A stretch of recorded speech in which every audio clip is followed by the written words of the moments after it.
Kuya Eko, meron bang trabaho na pwedeng applyan dyan sa Germany?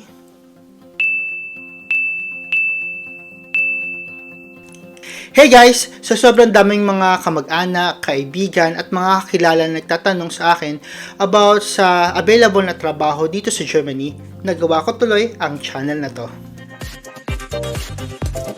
Okay. So kung isa ka sa mga taong nagtatanong katulad nila, panoorin mo ang video na to. Ang Germany ay isa sa may pinakamatatag na ekonomiya sa buong Europe at sa buong mundo. Kilala rin sila sa paggawa ng dekalidad na mga produkto, kagamitan at proseso. May magandang healthcare system at madaming opportunities na trabaho na para sa iyo. While filming this video, ang palitan ng €1 ay 60 pesos. Ang laki, 'di ba? Ito ang Germany. Oy, excited na siya. So ano na nga ulit ang golden question? Ano-ano ang mga trabaho na available dito sa Germany? Narito ang unang listahan ng mga available na trabaho na pwede mong applyan dito sa Germany. Una sa listahan, syempre, ang nursing. Pero pahapyo lang natin ito pag-uusapan dahil meron tayong buong video para lang dito. So kung interesado ka, hanapin mo sa mga listahan ng mga videos. Hi there! Kung bago ka dito at interesado kang magtrabaho dito sa Germany o sa Europe, please subscribe to our YouTube channel na Random Eco Vlog at malay mo, ito na umpisa ng pagtupad ng mga pangarap mo. And now, back to the video! Ang gobyerno kasi ng Germany ay nakapagkasundo sa gobyerno ng Pilipinas para mag-supply ng mga nurses sa kanila. Tumatanda na kasi ang populasyon nila at kailangan nila ng workforce para alagaan ang mga citizen nila. Isa pa sa mga problema kinakaharap nila ay pagbaba ng bilang ng mga kabataan na kumukuha ng nursing at ang iba pa nagmamigrate sa ibang bansa. So kailangan talaga ng mga nurses dito para ma-fill in ang mga kakulangan ng mga staff sa nursing home, hospital at iba pang institusyon na nag-aalaga sa mga citizens nila.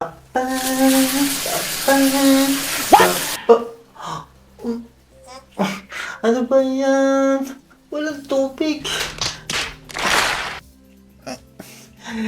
Kung kailan naman naliligo ko. Ano ba yan? Tubero ba dito? Tubero ba? Number 2. Skilled plumber. Narito ang mga basic requirements na dapat mong malaman bago ka mag-apply. Number 1. Kompletong training sa plumbing or pipe fitting, halimbawa, TESDA NC2. Number 2. At least may 2 years na experience ka sa ganitong trabaho. At number 3, may good English language skills. Kung check lahat ang mga nabanggit ko kanina, ito naman ang dapat mong ikonsidera. Willing ka ba mag-aral ng 3 months ng German language at ipasa ang A2 level ng German Language Proficiency Exam? Kung oo, edi ano pang hinahantay mo? On the personal note, kailangan talaga nila dito ng mga skilled worker katulad ng tubero or mga technician. Nung nasira kasi yung wire ng oven namin, kinailangan namin maghantay ng at least 2 months para magawa yung oven namin. And, 'di ba, nakaka-frustrate 'yon. Buti lang may na-cancel ng schedules nila kaya na-accommodate kami. So, alam mo 'yun, kailangan talaga nilang workforce. So, ano pang hinahantay mo? Tubero ka man o kung ano man technician, mag-apply ka na dito. Hello sir, si Ernesto po to.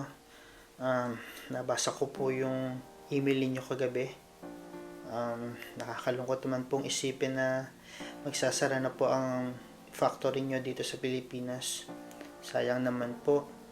Madami pa naman kami natututunan sa inyo at saka malaki pa yung kumpanya ninyo. Maraming salamat na lang po sir sa lahat ng tulong ninyo. Eko, meron bang trabaho dyan sa Germany para sa aming mga warehouse staff? Yes, Kuya Ernesto! Ang warehouse at logistics ang isa sa pinakasikat na mga trabaho na pwedeng applyan ng mga foreigners dito sa Germany. Kailangan lang ay may at least 2-year vocational course or training sa warehousing. Number 2, at least may 2 years na experience sa forklift operations, so warehousing and logistics. Number 3, may good communication and computer skills. So kung check lahat yan sa listahan mo at willing kang mag-aral ng at least 3 months para sa German language at ipasa ang A2 level German proficiency, ano pang hinahantay mo? Halika na dito. Go Kuya Ernesto! I'm rooting for you! Yeah! Kaya mo yan! Oh, kain na. Ang galing ba talaga magluto, pre? Ako pa ba? 5 taon na akong cook dito. Wala pa ba kayong bilib sa akin? Nabilim na kami sa'yo eh. Isa ka bang cook at masarap magluto? Gusto mo rin ba mag-abroad? Ay, ako. 5 taon. Pasok sa banga. Kumang ballpen, please. Bilisan nyo. Ballpen. Interview na ba? Interview? Cook ka ba at busit na rin ba sa mga patay gutom mo mga kaibigan? Bet sinikang. Ay, ako, alam ko yan. Masarap pa magluto, diba? Masarap ka naman Kain. Sige. Ako yan. Cook ako. Ikaw ba ay nagtapos ng bachelor's degree in hotel and restaurant management major in culinary arts o kahit anong related course sa hospitality?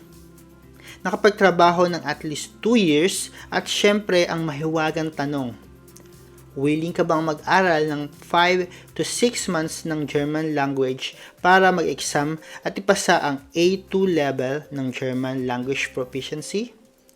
Pues, naghihintay na ang Germany sa'yo.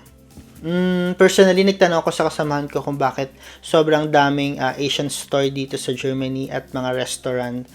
And ang sabi niya lang sa akin, after ng World War II, gusto na lang nila na makatikim ng ibang putahe. Kasi syempre, nagsawa na sila sa mga pagkain nila. Parang bang treat nila sa sarili nila. And yun, gusto nilang tikman yung mga dishes galing sa Korea, Japan, and Thailand.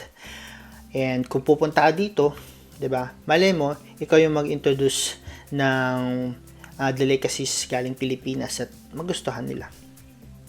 Ilan lang yan sa 4 na mga trabaho na pwede mong applyan dito sa Germany. Kung gusto mo pang malaman ng iba pa, mag-subscribe ka na sa YouTube channel natin na Work Job Abroad at malay mo, isa ka na sa mga pupunta dito. Tulad ng lagi kong sinasabi, hamunin man tayo ng panahon, maraming dahilan para bumangon. Ako si Echo and remember, stay cute. See you on the next video.